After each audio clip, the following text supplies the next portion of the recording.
Hello and welcome, this is Kyryl, and today we're going to talk about what we should not do when we're dancing. After over 20 years of teaching different levels, kids, adults, social dancers and competitors, I've noticed that there are some common problems and mistakes that people have, even though they try so hard.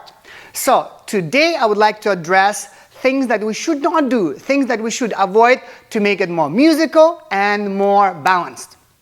So the two problems that I will address today and which will transform your dancing is we're going to figure out where we're pointing and where we're not pointing our feet and making beautiful, beautiful toes, and why it's so bad to actually slide our feet when we're stepping.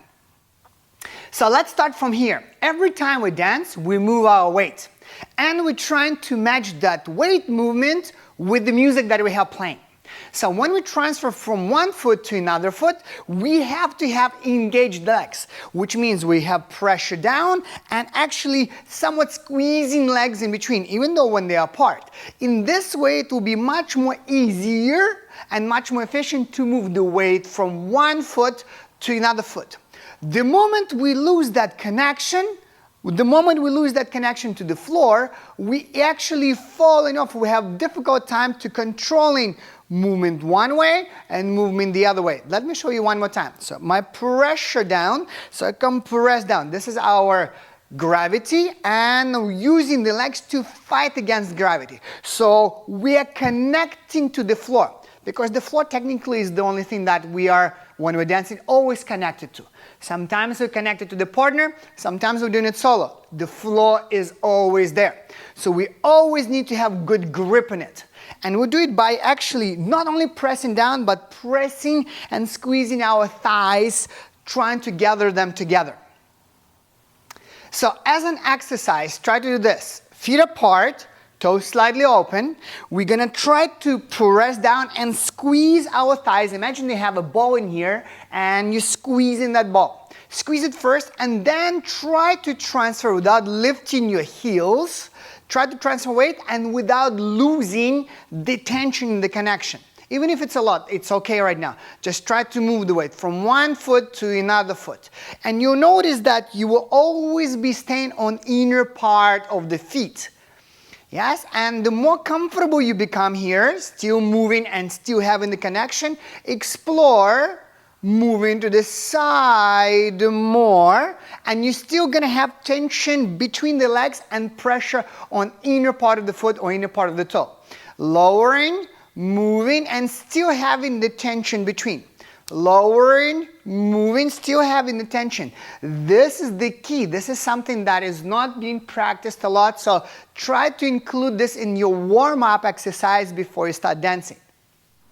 So besides moving our weight from one foot to another foot and having that tension and that connection to the floor, we also need to realize that we need to have movement within our foot, which means we need to go towards the front of the foot and then move towards the back of the foot, towards the toes and the ball of the foot and towards the heel, but not too far to the heel. I would say more about the arch area. In particular, ladies having high heels, so you don't want to go back at all. You want to be over arch or the ball of the foot. So this is the exercise. Putting feet together, straightening knees, bringing the pelvis more forward. You can use your arms to balance yourself out. So when you're going to bring yourself forward over the ball of the foot or move a little bit to the back. Forward and back. Try to still have tension in your quads, in your hamstrings, in your inner thighs, squeezing together. So you're going to move forward, going to move back. At the same time, upper part is actually pretty loose. Forward and back. All you need to just to feel a little bit and find your range. You will definitely feel even a little bit forward, even a little bit back without falling off. That's great. That's already perfect. We are going to have fun with the third exercise. So in the first one, we moved from side to side, from one foot to another foot. Second exercise was moving weight to the front of the foot, to the back of the foot, or to the middle of it. And the third exercise will be the following. I'm going to ask to place one foot in front, one keep at the back, not too wide, not on one track, not yet at least. And we're going to keep two tracks like this. And all I need you to do now is to transfer it to the front foot and to the back while still squeezing your thighs. please try to do this way. At first, legs apart, squeeze legs, and then start moving. Don't try to go and then squeeze after. That's already too late. So you have to engage your legs before you move in it. Strong legs means your legs are strong before you step in it. Not that when you step and then you're trying to do something. Too late. Yeah? So as an exercise, lowering the heel, squeezing the thighs, moving over. Squeezing the thighs, moving back. Moving forward, moving back, moving forward, moving back, and try to move when you go forward as much as you can, bringing your pelvis, bringing your hip over the ball of the foot. But when you go back, keep your body projected, spine forward, stretching forward, so you will end up only going to the ball and to the arch as the farthest. Yeah, so you're going lowering to the ball, and when you're going back, lowering towards the middle. Do not go to the heel when you go back. Why? You're going to have a hard time coming back. That's when we start to become stiff. Our body becomes stiff when the bottom part is not gripping anymore. So the more stronger you are with the bottom part, the more lighter and the more flexible you are with the top. The more weaker you are at the bottom, the more tighter and stronger your body trying to be to organize ourselves so we would not fall. So these three exercises were to focus on tension, connection to the floor, and tension between the legs. The more grippier, the more stronger you are with the legs, the more comfortable you are with the movement. Now we need to talk a little bit about upper part of the body. What do we do with it? So putting feet together, as usual, zigzag man, knee going back, hip going forward, ribs closing in, chest stretching forward, and the spine going back. So we have a little bit of opposition without too much tension, opposition within the body. We still press our shoulders down, so feel very grounded. As a result, to pressing all our body shoulders down, our spine is stretching. So if you imagine syringe, when you press the bottom part and the body of syringe, then whatever is inside the syringe is stretching, going up and coming out from the needle. Yeah? So same idea here. We're stretching and we're always trying to project our spine forward. Regardless whether we move forward, whether we move back, even when we move side, we still project our spine forward. We can redirect it from side to side, but the spine is projecting forward. So everything that we've done so far leads us to the answer to the question, why is it so bad to point toes when we change direction? The more we point and the faster we point when we do the back basic, the more disconnected we are from the leg that we moved off. And the more difficult time we have to transfer back over. Same for the check forward walk. The faster and the more rapidly you point in the toes, the more difficult it is to come back because so much weight moving forward that it's difficult to stop. What is check? Check means stop or change of direction. The more you move the weight, the more difficult it is for you to change direction. So what should we do instead? When we're stepping back, I'm not trying to lift my toes right away, or my heel right away. I'm keeping the pressure to the floor. I push away from it, but I still leave my ball or toes, not the tip of toes, but inner part of the toes to the floor. In this way, I can control how much movement I need to have within the time that we have with music. So 2 and 3, regardless for cha-cha or for rumba. In cha-cha, I would even keep the ball on the floor. And 3, so we can come back really fast. Plus, if you recall what we talked about with the spine projecting forward, when we going back, our spine projected forward. We never move our spine and leg at the same time. So the more, this is quite natural, if you point the foot forward, the more you want to take your leg back, the more your spine is going forward.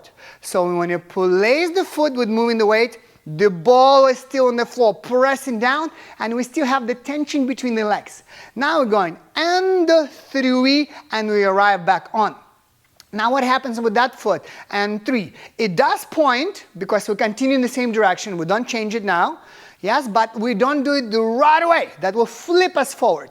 We need to lower the heel, transfer and push, and we still have tension. So we always need to have tension. Your balance comes from the tension between the legs. That's how you control the weight. The more disconnected you are, the more chances to feel unbalanced. So it's our core being picked up, like we talked about zigzag man, plus the legs. Here is the balance. So when you're doing checked forward walk in between, now just bend the knee. And it's very easy to come back. Same idea here, I'm coming back towards the middle of the foot. Now I can settle and gather the foot and we'll continue to the next step. For the back basic again, 2, ball is still staying. And 3, coming back.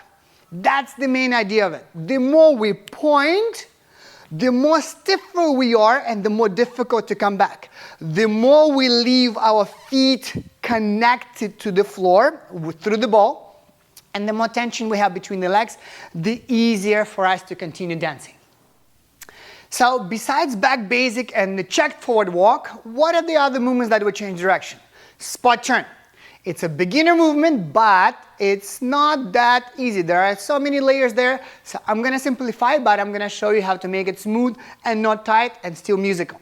So the spot turn will start. I'm going to do it to my right. I'm on my right leg right now. Start winding, starting my body first, stopping it, and then I'm letting my standing leg to twist. Hip twist for a forward step, but I'm in between right now. Just like in check, but with both knees straight.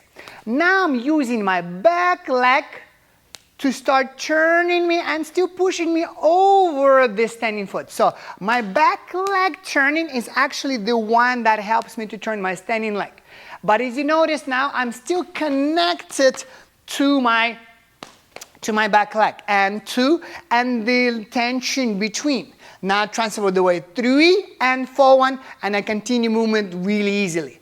The moment I'm pointing toes in here, that's it, I'm late. Or upper part becomes stiff and we have hard time creating arm movement or even being on time with music.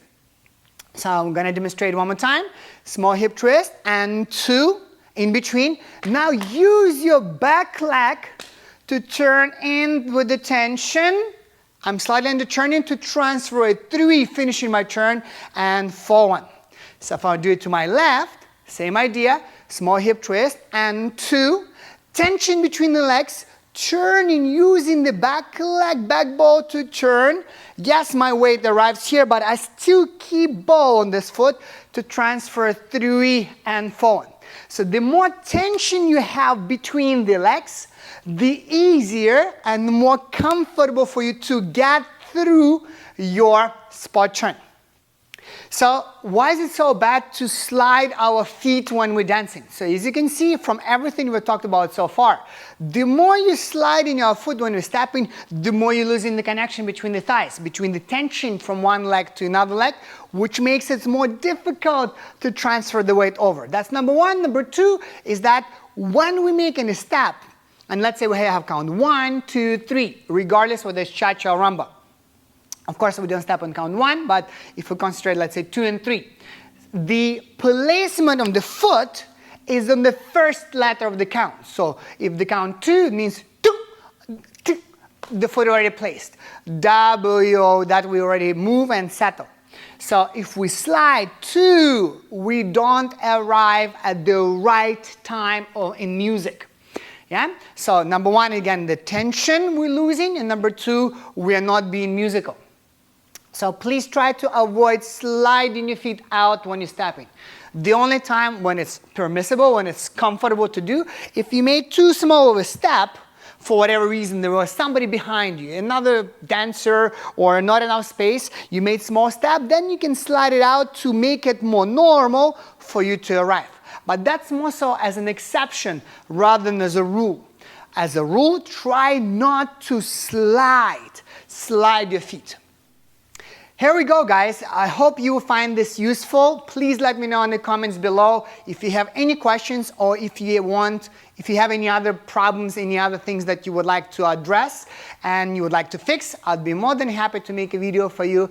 Give me a thumbs up, follow me, and I'll see you guys next time.